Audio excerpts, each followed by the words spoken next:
Now today we brought our hot seats to the glorious sunshine of Redcar. Now at the last election the Lib Dems got their first MP for this area in 86 years, and of course they're hoping to hang on at this election. But guess what? Their rivals all have other ideas. Let's find out what the people of this area have to ask the candidates. First up, Paul, with a question about the minimum wage.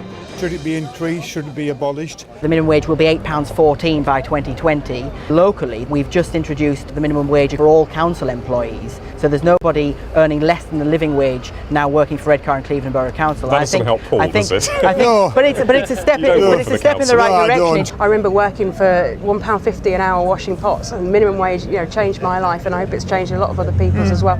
I'm really proud as well of our commitment to raise it to at least £8 an hour. So would you work for the minimum wage then, if you weren't a political candidate?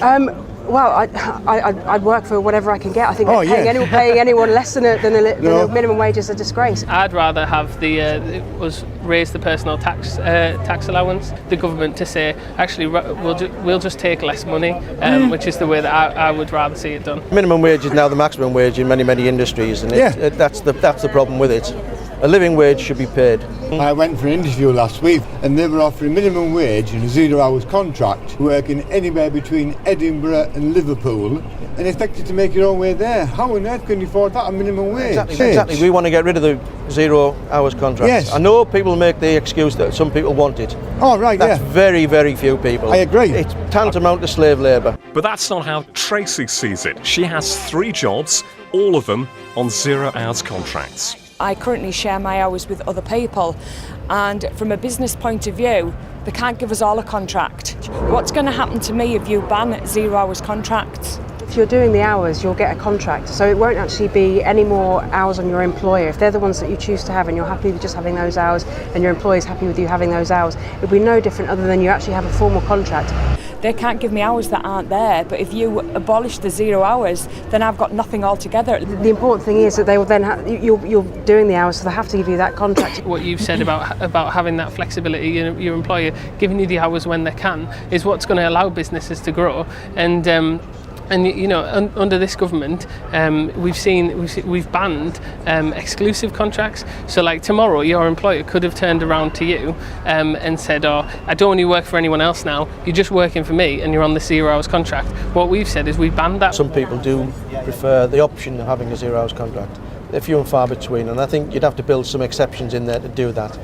But there's many big businesses, any businesses paying VAT shouldn't be offering 0 hours contracts, should be offering part-time employment. We want to make sure that small businesses have the labour that they need to continue expanding, but we don't want to put any of them out of business. But we also want to say to big companies that can afford to and are just exploiting 0 hours contracts, stop that. Call it the spare room subsidy, call it the bedroom tax. Either way, Michael is disabled and paying it. What will the candidates do? The bedroom tax is an issue of fairness. The bedroom tax is already in place for private accommodation, so we introduced it for social accommodation. We will scrap the bedroom tax. I think it's a disgrace. I think it's unfair. I think it hits the most vulnerable people. 2/3 of the people hit by bedroom tax are disabled. We should only be imposing it for people who are newly coming into social housing, and it shouldn't be retrospective. So people like you who have lived in social housing for a long time shouldn't suddenly be told that you can no longer live there. We've never supported the bedroom tax. It's a total aberration, and what it is doing is putting poor people into debt. More and more stress, more and more debt, more and more worry.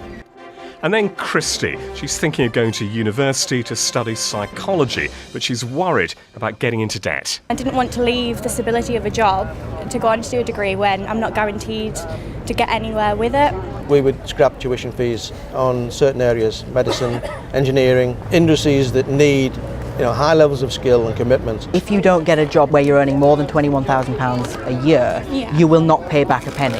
Whereas if you get a job earning, say, £30,000 a year, you'll pay back a percentage of that, but not the total cost. That's not totally correct in some respects. Be put off. Because you will be labelled with a debt. When you go for a mortgage, you will have a debt. The things that people don't realise is that it's not treated as a debt in the same way as a mortgage. But the whole point of me going to university would be to get a job with a better wage.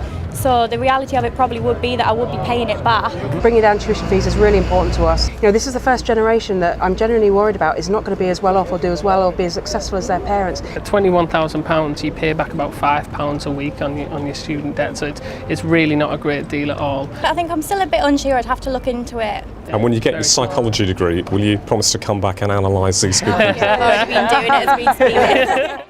Well, certainly the best weather for any hot seat we've done. The sun has shone right the way through our day today. Next week, our hot seats will be in Stockton South.